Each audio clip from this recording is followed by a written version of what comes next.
Olá, bom dia, boa tarde, boa noite. Em agosto de 2024, faleceu o empresário Senhor Abravanel e também seu alter ego, o entertainer Silvio Santos. Muita gente se manifestou a respeito, elogiosamente ou ofensivamente, para a história da televisão brasileira. Primeiro programa na TV Globo, depois os estúdios da TVS, depois o SBT, e toda a história da carreira dele na televisão. Que ele era um sujeito trabalhador, que dava emprego para muito artista. É um marco da televisão brasileira, sem dúvida nenhuma, ninguém contesta essa parte. E os que se manifestaram de maneira depreciativa criticam dele ter sido conivente com a ditadura militar, dele ter feito favores para os militares, fazia a semana do presidente na época do general João Figueiredo, o último general ditador, e o baú da felicidade, que era basicamente uma loteria, uma espécie de cassino, uma ideia mirabolante de ficar rico, de faturar em cima da população pobre, crédula. E ambos os lados, tanto os que elogiaram quanto os que se manifestaram de maneira depreciativa, são fatos. Ambos os lados estão corretos, não tem. São duas faces da mesma moeda. No meu caso pessoal, não sei se é possível ter um terceiro lado da moeda, mas eu concordo com ambos os lados e tenho algo a acrescentar, uma novo ângulo.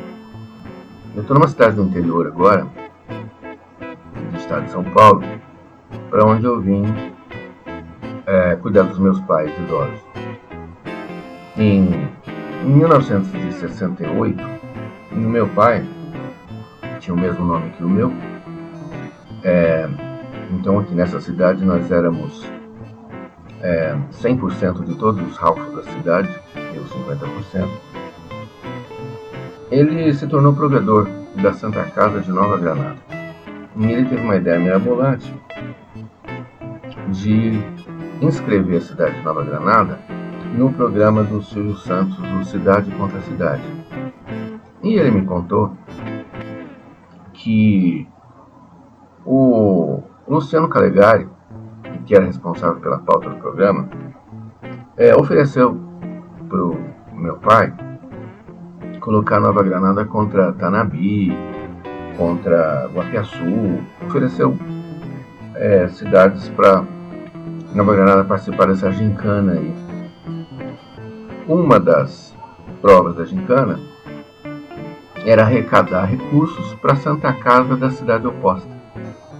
Meu pai, esperto, tão esperto quanto o senhor Abravanel, falou não, aí não serve. Aí o Luciano Calegari ofereceu São Caetano do Sul. Aí meu pai, aí legal. Tinha uma opção B que era Frutal, mas meu pai achou que São Caetano era mais negócio. Então fomos. Nova Granada se empenhou, a cidade inteira se preparou para números musicais, etc, para enfrentar São Caetano do Sul. E o pessoal de São Caetano do Sul veio visitar Nova Granada, conheceu a Santa Casa e arrecadaram um baita checão para a Santa Casa de Nova Granada. Então tem uma foto aí do meu pai, o Ralph 1, recebendo o cheque lá no programa do Silvio Santos. O cheque não é do Silvio Santos. O cheque é da população de São Caetano do Sul, que arrecadou um dinheiro que tornou possível colocar a Santa Casa de Nova Granada funcionando. Porque até então o prédio estava pronto, o antigo provedor, Dr. Hildeberto de Albuquerque Ferreira, que dá nome a essa rua que passa aqui na frente, ele tinha botado o prédio de pé, com muita quermesse, muita rifa, captando muita doação, mas o hospital precisava de recursos para comprar equipamentos e realmente funcionar como hospital, não como uma casa de repouso e tal. E foi com o cheque de São Caetano do Sul, do programa Cidade contra Cidade, que o hospital se tornou o que é hoje. E meu pai ficou como provedor durante 46 anos e morreu no mês passado, em setembro, no hospital que ele colocou para funcionar com esse cheque aí de São Caetano do Sul no programa Silvio Santos. Morreu aos 93 anos, quase 94, que faria em dezembro do mesmo ano. O senhor Abravanel e meu pai nasceram no mesmo ano, no mesmo mês. O senhor Abravanel nasceu, se não me falha a memória, no dia 12 de dezembro de 1930. Por esse ângulo, Abravanel ou Silvio Santos tinha um significado diferenciado para mim do que para todas as outras pessoas. Se não fosse o programa Silvio Santos, de novo, o cheque não é dele, é de São Caetano do Sul. Tanto é que a rua aqui, Dr. Hildeberto de Albuquerque Ferreira, já se chamou Avenida São Caetano do Sul durante muito tempo. Depois do falecimento do Dr. Hildeberto, mudaram o nome para Avenida no nome dele, e uma pracinha que fica em frente ao prédio da Santa Casa chama-se Praça São Caetano do Sul, aqui na cidade de Nova Granada, São Paulo.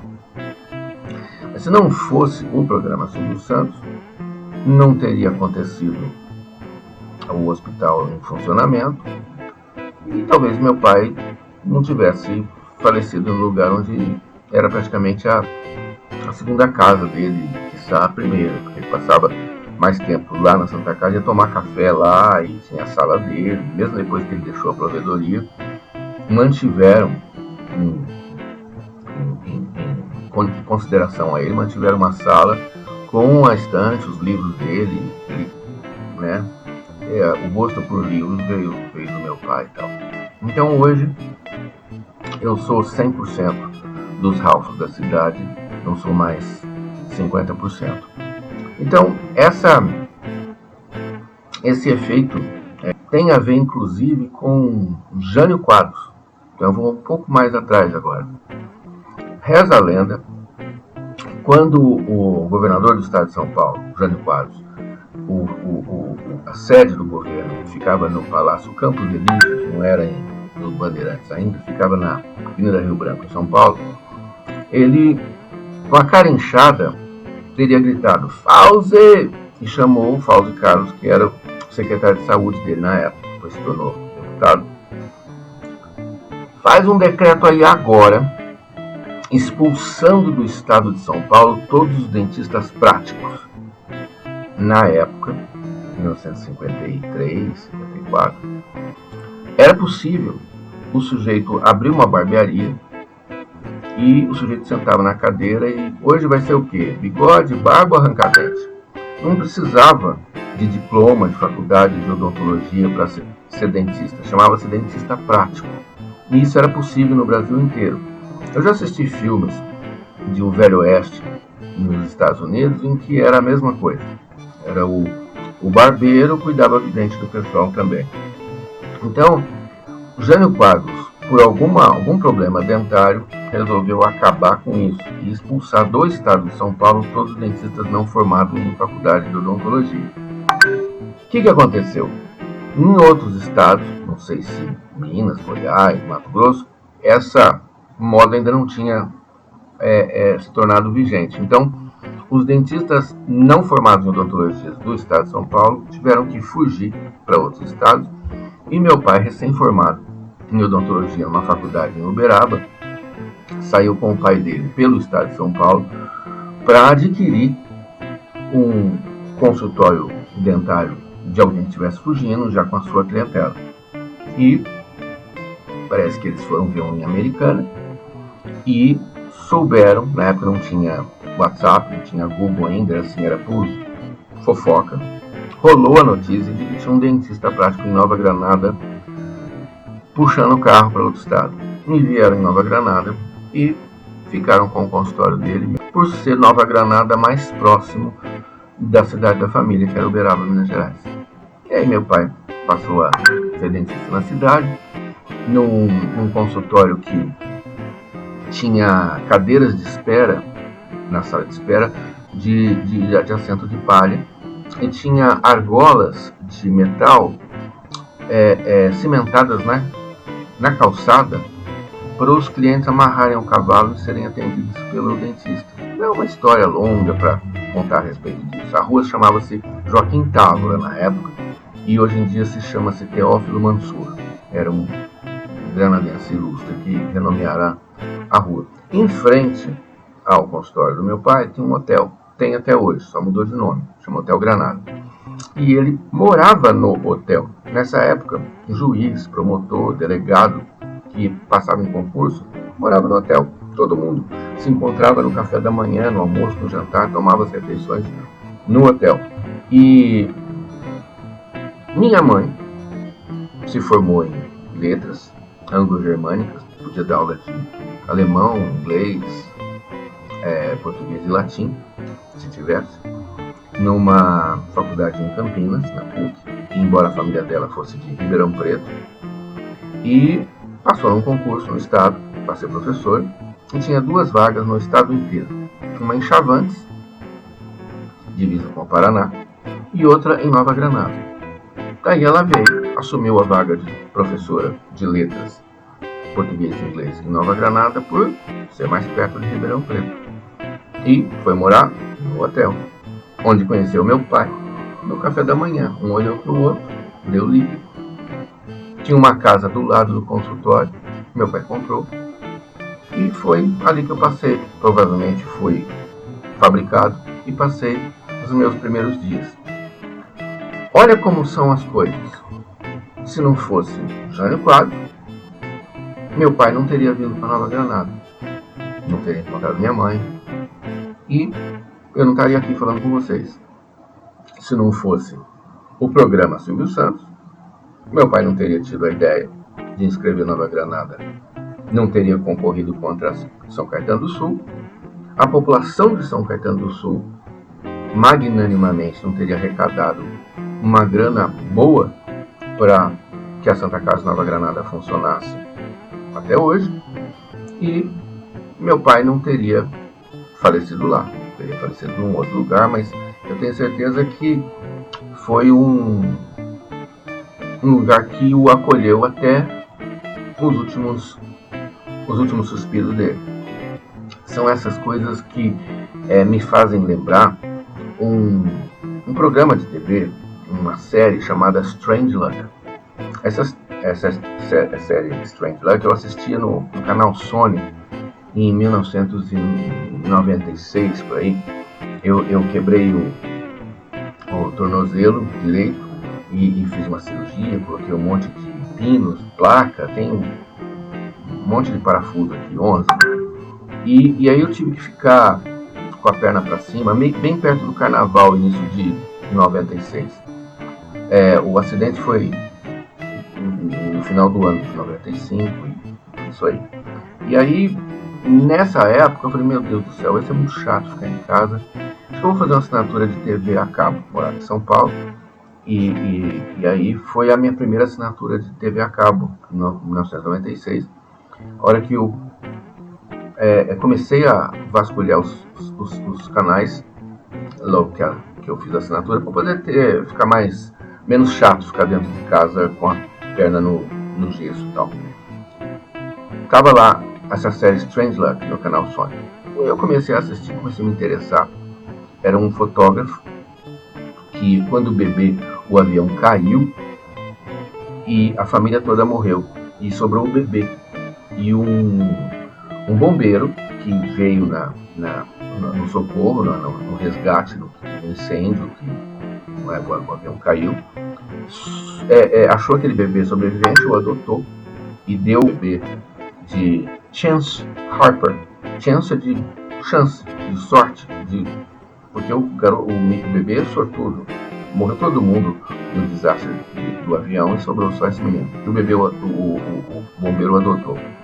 E aí no futuro o bebê se tornou um fotógrafo, que acontecia coisas muito estranhas com ele. Cada episódio era assim, o sujeito saía e tinha um sujeito ali e ele pedindo um dinheiro, ele dava um dinheiro pro mendigo e aquele mendigo depois no final do episódio... Todo episódio tinha um efeito em relação àquele primeiro passo que ele deu no dia. E as pessoas costumavam perguntar para ele, escuta, mas cada coisa estranha que acontece com você, por isso que o nome da série chamava Strange Luck, sorte estranha. E ele falava, não é que eu sou estranho. Acontecem as coisas para todas as pessoas, eu só não evito. Se você está saindo de casa e tem alguém ali que te pede um negócio, ou te fala uma coisa, e você desvia, vai para o outro lado, finge que não é com você, nada mais vai acontecer. Mas se aquilo aconteceu, está no seu caminho, está diante de você, e você abraça aquilo, seja por bem, seja por mal, alguma consequência vai ter ao longo do seu dia. Se você ficar dentro de casa e não for para lugar nenhum também. E eu vi que o criador, o diretor da série, era um cara chamado Carl Schaefer.